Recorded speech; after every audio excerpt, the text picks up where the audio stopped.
Donc là, tu ouvres ton application d'investissement, tu regardes ton portefeuille et tu vois du rouge. Tu te dis, mais pourquoi tout chute? Est-ce encore un bug? En réalité, non. Ce n'est pas un bug. Et ce n'est pas la pleine lune non plus. C'est un vrai moment de tension mondiale. Et dans cette vidéo, je vais t'expliquer simplement pourquoi les marchés chutent, pourquoi les cryptos plongent et ce qu'on peut faire pour nous protéger. Donc, si ça t'intéresse, reste bien jusqu'à la fin. Et si tu veux avoir une analyse détaillée, je t'invite très fortement à rejoindre la newsletter qui est gratuite. Le lien sera en description. Et si les cryptos t'intéressent et que tu souhaites en savoir plus, faire tes premiers pas et être totalement autonome, j'ai créé un escape game sur 2 semaines. Là aussi, tu retrouveras tous les liens en description. Maintenant, mets-toi en mode Zeppo, boisson sur le tech, et c'est parti frérot, on commence. Pourquoi les marchés chutent? Alors, quand les marchés chutent, c'est souvent à cause de deux choses. Un, les gens ont peur, veulent se protéger, donc ils retirent leurs capitaux d'actifs risqués. Deux, les gens ne savent pas de quoi demain sera fait, donc ils préfèrent justement retirer leurs capitaux des actifs risqués pour se protéger. Et en ce moment, les bourses, qu'elles soient américaines, européennes, asiatiques, sont toutes en baisse. Et même le Bitcoin, qui a été souvent vu comme une alternative, une valeur refuge, a fait un moins 5% en une journée et l'Ether, n'en parlons même pas. Il me semble qu'il a fait un moins 16% si ce n'est plus en une journée. Mais à qui la faute? Et là, on essaie de regarder Trump. Mais que fait Trump? Il a décidé d'imposer de nouvelles taxes sur les produits importés, 10%, et ça peut même aller jusqu'à 30% sur certains produits chinois. Et il a aussi viré des milliers de personnes dans les agences du gouvernement américain. En gros, il veut tout changer très très vite. Donc là, c'est le bordel pour faire très très simple. Et résultat, il y a beaucoup d'incertitudes. Et comme je te le disais juste avant, les gens ne savent pas de quoi le futur sera fait. Donc, ils décident de vendre et les marchés chutent. Et maintenant, que fait le reste du monde? Alors, évidemment que les autres grandes puissances ont répondu, elles vont pas rester là comme ça à regarder Trump agir et se tourner les pouces. Donc, tu as déjà l'Union européenne qui est là, qui est venue dire, écoute mon ref, on n'est pas venu pour blaguer, là, tu veux faire le mec, ben, tu sais quoi, nous, on va taxer pour 28 milliards de dollars de produits américains. Ils rigolent pas, ils rigolent pas. La Chine aussi, elle a riposté et même aux États-Unis, les citoyens ne sont pas contents. Les citoyens mécontents manifestent. Tu as des dizaines de milliers de personnes qui protestent contre les mesures qui, pour beaucoup, ont déjà impacté directement la vie des Américains. Donc on voit vraiment que là, on fait face à une guerre commerciale et comme toute guerre, ça crée de la peur, ça crée de la tension.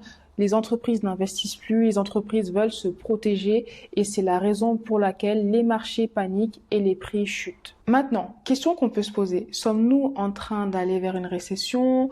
Est-ce qu'on va vers une crise comme en 2008?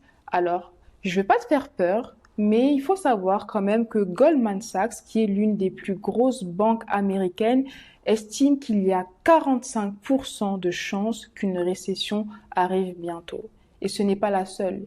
Il y a aussi JP Morgan, un autre géant, qui parle même de 60% de chances pour qu'une récession mondiale arrive. Donc ça veut dire que les choses pourraient éventuellement empirer, mais encore une fois, rien n'est certain, il n'y a aucune certitude. Et la crypto dans tout ça, qu'est-ce qui se passe? Alors comme on a vu juste avant, le Bitcoin a connu un presque moins 6% en une journée, l'Ether s'est fait massacrer encore plus, moins 16%, si ce n'est plus. Frérot, j'étais choquée, j'ai même failli me faire liquider.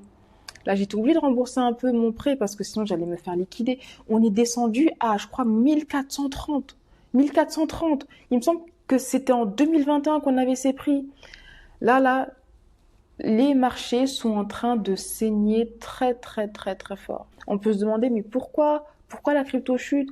Parce que mine de rien, la crypto, même si elle est perçue comme un actif indépendant, elle reste très corrélée au marché traditionnel et elle peut facilement réagir à l'actualité géopolitique et ça reste surtout un actif très, très risqué.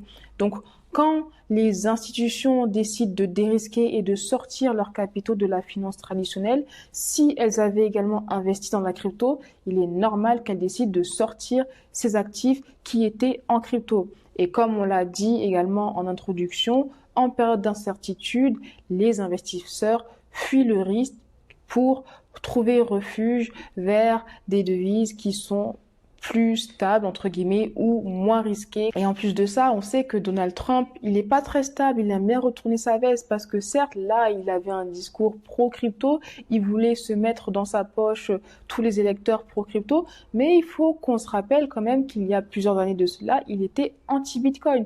Donc on n'est pas non plus à l'abri d'un retournement de veste et de voir le retour d'une régulation très dure comme en 2018. En fait, il faut qu'on puisse se préparer à tout. Que faire maintenant? Que devons-nous faire? Doit-on acheter? Doit-on vendre? Doit-on attendre? Alors déjà, on vit un moment critique, les marchés sont instables, on voit que niveau géopolitique, ça s'enflamme. C'est dans les périodes de crise, dans les périodes de chaos que se trouvent les meilleures opportunités. Donc déjà, je pense qu'il faut éviter la panique. Si les marchés te font peur, arrête de suivre l'actualité et va faire ce qui te fait vraiment plaisir. Et après, si tu préfères te dérisquer, tu peux te mettre en stablecoin en attendant que justement cette période touche à sa fin. Et après, si tu trouves qu'il y a des points intéressants d'entrée sur un investissement qui s'inscrirait dans la durée, tu peux rentrer en DCA. À toi de voir, à toi de décider ce qui est bon pour toi. Alors moi, je t'avoue que même si je critique beaucoup Ethereum, j'y crois toujours sur le long terme et j'en ai un peu racheté quand il était quand il était en dessous de 2005. Mais encore une fois, ça peut descendre encore plus. D'ailleurs, dédicace à une personne du Club Alpha qui depuis longtemps nous disait l'Ether va aller à 1000. Mais là, en tout cas, force est de constater qu'on est beaucoup plus proche de 1000 $ pour l'Ether que de 3000 $.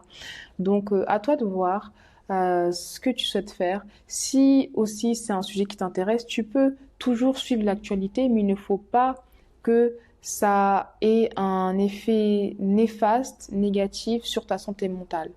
Donc voilà, et si tu veux qu'on en parle, il y a le Club Alpha. Tu peux le rejoindre en t'inscrivant sur mes plateformes de prédilection via mes liens d'affiliation pour me supporter. Tu retrouveras tous les liens en commentaire et dis-moi aussi ce que toi tu fais dans cette période. Est-ce que tu es plus non, je veux me couper des marchés, je vais pas regarder mon portefeuille et je vais passer du bon temps, ou au contraire, est-ce que tu es derrière ton écran à regarder chaque jour toutes les nouvelles actualités qui pourraient faire trembler les marchés? J'attends tes retours en commentaire. Merci encore pour ton temps. Je te dis à très très vite pour une nouvelle vidéo. Et si ce n'est pas encore fait et que tu as aimé le contenu de la vidéo, tu peux t'abonner à la chaîne.